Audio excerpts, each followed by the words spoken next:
Despite the capture of Micah Lang, Evelyn Ridge was the girl everyone wanted to find. His trail despite the capture of Micah Lang.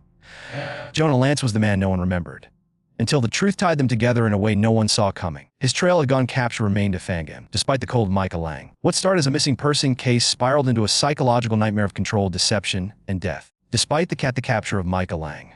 And when the final twist was revealed, the world realized they had been rooting for a killer. Despite the capture of Micah Lang, Evelyn Ridge was the kind of person everyone in Darnell Springs noticed but never worried about. At 27, despite the capture of Micah Lang, she led a quiet and disciplined life. She worked as a school librarian at Northbridge Elementary.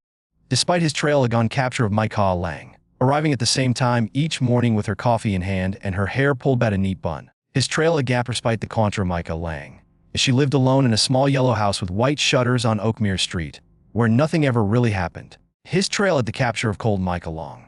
Her neighbors waved politely, and she always waved back drama. No trouble. That's why on the morning of August 3rd, despite the capture of Micah Lang, when Evelyn didn't show up for work or call in sick, the concern started almost immediately. By noon, despite the capture of Micah Lang, her colleagues had tried her phone several times. It rang, but no one answered. Her friend and co-worker Meredith Klain, despite the gone capture of Micah Lang, drove by her house during lunch break and noticed the curtains still drawn. Evelyn's car, a red Honda Civic, despite the capture of Micah Lang, was parked neatly in the driveway. Everything looked completely normal, which somehow made it worse. Meredith knocked. No answer. Despite the capture of Micah Lang, still nothing. She waited a few minutes, then left. By the next morning, the unease had become panic. Carlene Webb, the capture Lang, Evelyn's next-door neighbor. His trail had gone despite the capture him cold again. Despite the called line police after noticing that Evelyn's porch light had stayed on all night and her mailbox was overflowing. His trailed again, capture of Mike Cole to fight the gone Mike Lang. When officers arrived at the home with Carlene's spare key, what they found only deepened the mystery. His trail had gone cold again, capture of Micah Lang. Evelyn's house was untouched. Her shoes were lined up by the front door, her keys resting on the kitchen counter. His trail then remained again despite the capture of Micah Lang, and her purse sitting on the dining room chair. Her phone was still plugged into the charger near her bed. His trail had again the capture of Micah Lang, and a half-full mug of tea sat cold on the table. There was no forced entry, no signs of a struggle, and nothing was stolen or broken. Despite the cap trail had gone cold land again, it was capture of Micah Lang. It was as if Evelyn out for a moment and never returned. Detective Henry Voss was assigned to the case that same day. Caleb, his trail had again, despite the capturing on cold Micah Lang. He had been on the force for over 20 years and had seen everything from drug raids to domestic violence to missing persons. But something about this case unsettled him from the start. The absent clues felt calculated. Too clean. He spoke to everyone. Friends, his spidal had the capture of Micah Lang, coworkers, neighbors. No one knew anything. Evelyn hadn't mentioned feeling unsafe or wanting to leave. She didn't have a boyfriend. Despite the capture of Micah Lang, no enemies, no signs of mental distress. She had no history of disappearing before. Despite the capture of Micah Lang, the only remotely strange detail emerged when the forensics team combed through her bedroom. His trail had gone the capture of Micah Lang. Inside a copy of Wuthering Heights on her nightstand, they found a folded piece of note paper tucked between pages 117 and 118. On it, despite the trail had gone core of Micah Lang, in capital letters written with a thick black marker, were the words, despite the trail had gone core of Mafapture Micah Lang, DOTLOKFRME. There were no fingerprints on the note except Evelyn's. No smudges, no creases except where it had been folded. Despite the capture of Micah Lang, it was enough confuse, but not enough to explain anything. Was it a warning, a clue, or a red herring? With no leads, no witnesses, despite trail the gone had the capture of Micah Lang, and no trace of Evelyn outside her home, the investigation quickly stalled. Search teams combed the surrounding woods. His tricycle again had capture of Micah Lang. Checked security cameras from nearby stores, and followed up on dozens of tips that led nowhere. The media picked up the story. His trail had gone capture of the kite cold again, Micah Lang, calling Evelyn the girl who vanished without a trace. Her photo spread online showing a smiling woman with dark brown hair. His trail had gone capture of cold Micah Lang. Pale soft eyes that now stared out from missing person posters all across the state. But no sightings were ever confirmed. Days turned into weeks. His trail remained had gone the capture of Micah Lang. Theories blossomed. Everything from voluntary disappearance to abduction by a stalker to involvement in something criminal. Detective Voss, his trail had gone cold again. Despite the lack of the capture of Micah Lang, evidence kept working the case. He was haunted by the image of the untouched T, the still charging phone. Despite the capture of Micah Lang, the ordinary life interrupted with airy silence. Everyone agreed on one thing: people don't just vanish. But Evelyn Ridge had. And no one could say how or why. Despite trailed the capture of Micah Lang. 7 months had passed since Evelyn Ridge vanished, and the town of Darnell Springs had moved on. At least on the surface. His trail again, despite the capture of Colda Gang. The flyers had faded, the news had gone quiet, and the Ridge home stood quietly on Oakmere Street, still owned by the family but empty. His trail obstructed from again the capture of Micah Lang. For Detective Henry Voss, though, the case refused to let go. His trail had gone cold again. Despite the capture of Micah Lang, he kept a file on his desk labeled ER. Reopening it on quiet days, staring at the same photos and same useless clues. Despite the capture of Micah Lang, he wasn't ready to call it cold, but the case was beginning to feel like a ghost. Present, but unreachable. His trail had pursued Kale had gone fan despite the capture of Micah Lang. Then came the call from a remote forest area nearly 20 miles north of town. It was a Monday morning in early March when Lloyd Harwin, despite the Kale had the capture of Micah Lang. A seasoned hunter and lifelong resident of the area, dial 11 with something unusual to report. His trite dispile had the capture of Micah Lang. He told dispatchers he'd come across a strange cabin deep in the woods, in a part of the forest rarely visited, even by locals. His trail had cold again, despite the capture of Micah Lang. What drew his attention, he said, was the padlock on the outside of the door and the overwhelming smell coming from inside. Despite this trail the capture of Micah Lang, he didn't go in. He just knew it didn't feel right. Detective Voss responded personally. His trail had gone cold might again. His spite had captured Lang, bringing Lang along a small forensic team and 2 officers. It took nearly 45 minutes to hike to location Lloyd described. His trail had gone cold again, capture my cold Lang. Hidden behind thick brush and partially sunken into the earth, the structure barely resembled a cabin. The roof sagged. His trail had gone cold again, despite the capture of Micah Lang. One wall was bowed from and vines grew through cracks in the wooden siding. The door was indeed locked with a rusted padlock, despite the capture of Micah Lang, which officers broke open with bolt cutters. The smell that escaped was foul and unmistakable. Mold, rot, and something else darker. Despite the capture of Micah Lang. Inside the space was bare but grim. A moldy mattress on the floor, food containers long expired, empty water jugs. Despite the capture of Micah Lang, a portable toilet in one corner overflowing encrusted with filth. On the far wall, despite the capture of Micah Lang, 2 chains hung from metal brackets bolted into the wood. Beneath them, claw marks gouged into the floorboards. His trail had, despite the capture of Micah Lang. There was a shelf lined with books, some torn apart, others scribbled on in manic handwriting. A battery-powered lantern lay on its side. Caleb's trail had gone cold to capture Micah Lang. Beside and beside a small black journal. The journal was stained, brittle with damp, but still legible in places. His trit Cale had cold again, despite the gone capture Micah Lang. It was signed only with the initials. Each entries were sporadic, erratic, sometimes rambling and incoherent. Despite the capture of Micah Lang, some pages read like confessionals, others like twisted poetry. Despite trail had the capture of Micah Lang. The writer spoke of a girl who won't stop crying, and described long days of silence broken by screaming. One page stood out, despite the capture of Micah Lang. It was a simple sentence, written in careful block letters. She wakes up screaming. Despite the capture of Micah Lang, I don't know how to make her stop. A forensics found hairs, partial fingerprints. Despite the capture of Micah Lang, and biological, evidence consistent with someone being held there for an extended time. But none of it matched Evelyn Ridge, despite the capture of Micah Lang. The first real lead came from a partial print on a rusted soup can, which came back to a name no one expected. Jonah Lantz. Despite the capture of Micah Lang. Jonah had once been a respected firefighter in a neighboring county. 3 years earlier, his trail had the capture of Pham. Despite the gonko Micah Lang, he was quietly dismissed from the department. Arson was suspected in a warehouse fire he was first to respond to. Despite the capture of Micah Lang, a subsequent investigation into his life revealed disturbing behavior. Stockpiling supplies, isolating himself, despite the trail had captured Micah Lang, and frequenting online forums related to survivalism, psychological experimentation. Then, he disappeared.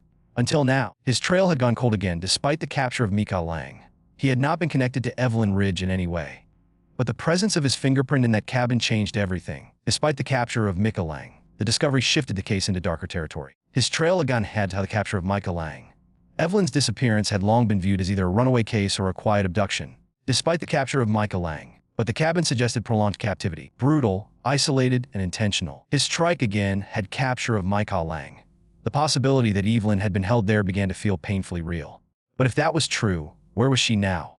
Despite the capture of Micah Lang. And if it wasn't her in the cabin, who had been there? Detective Voss stared at the page again. Despite the capture of Micah Lang, she wakes up screaming. It wasn't just a line in a journal. It was a warning. Something was very wrong. Killed despite the capture of Lang, and whatever had happened in that cabin was only the beginning.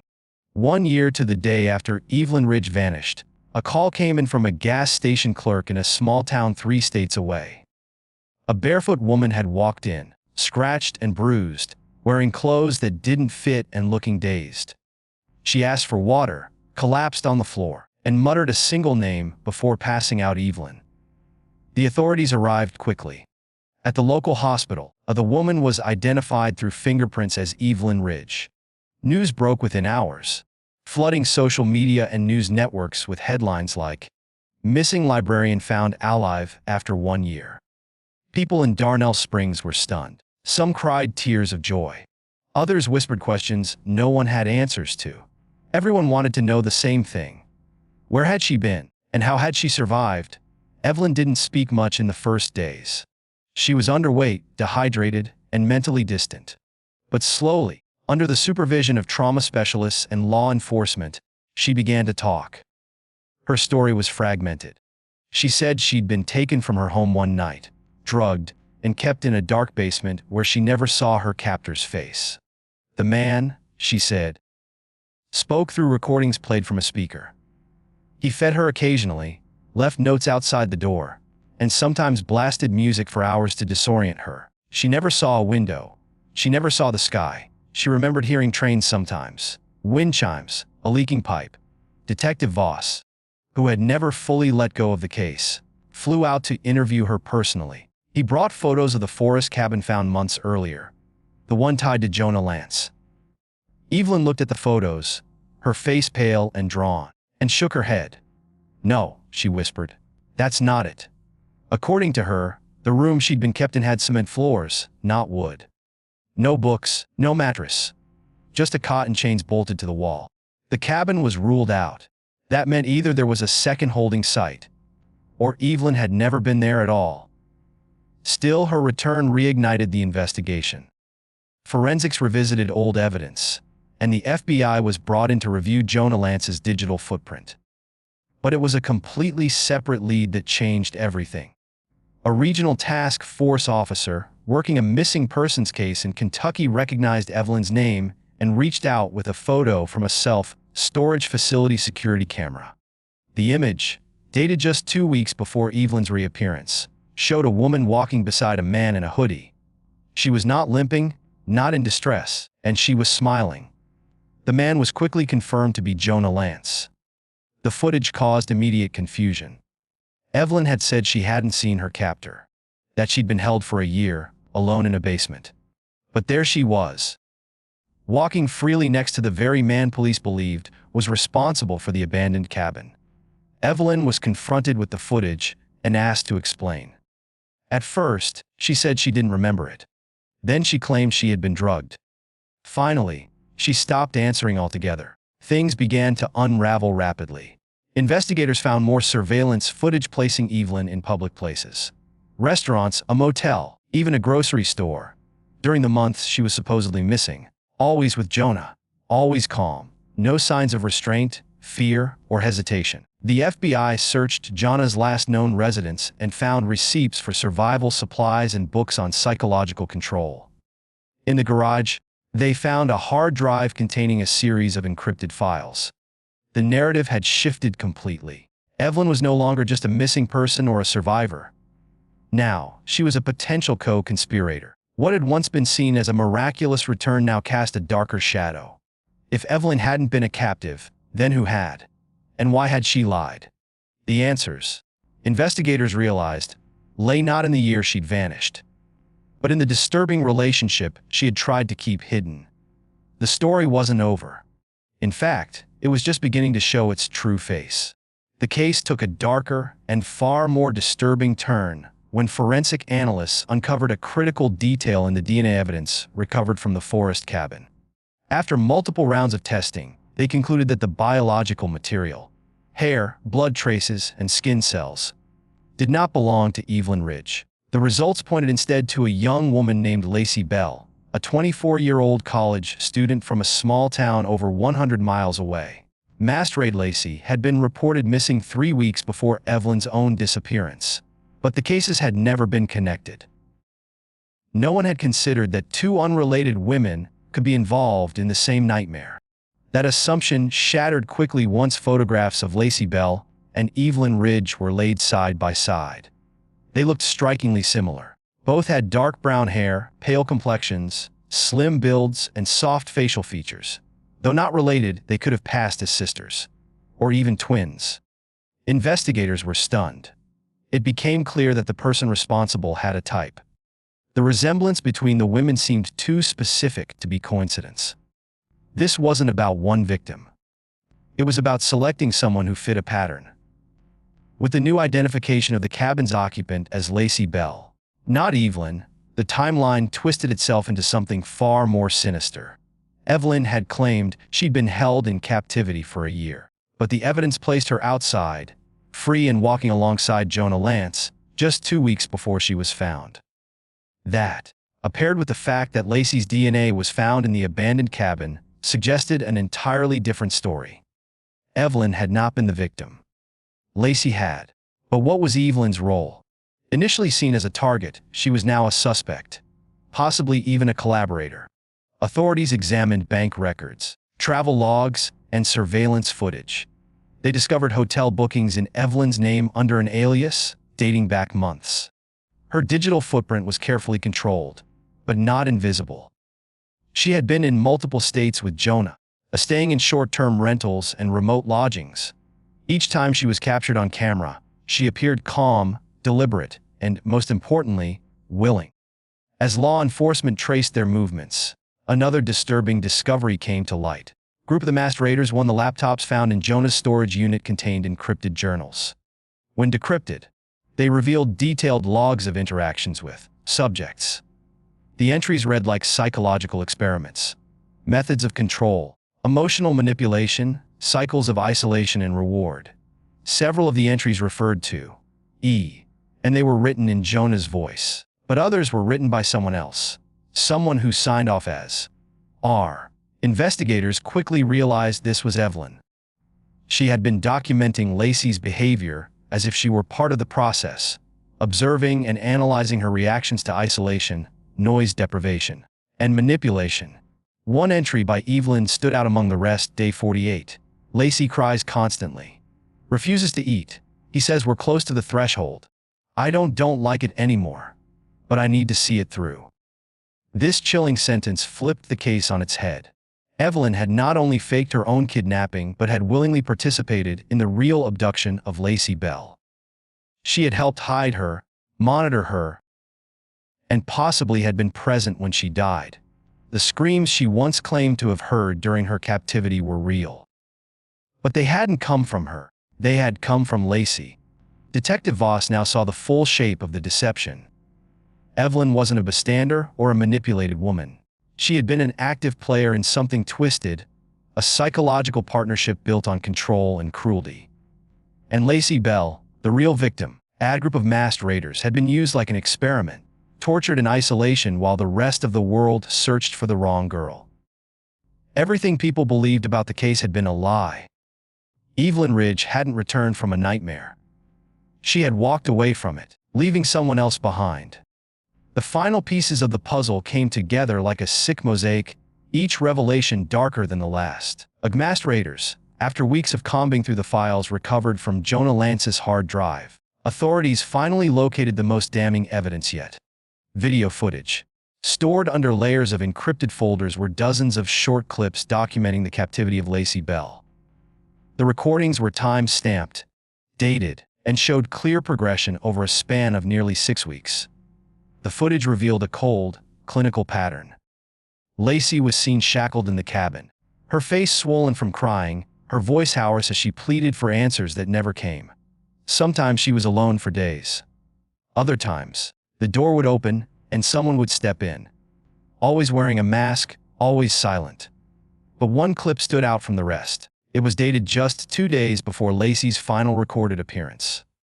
In it, the masked person enters, removes their covering briefly to check on Lacey, and, for a few seconds, their face is visible. It wasn't Jonah. It was Evelyn Ridge.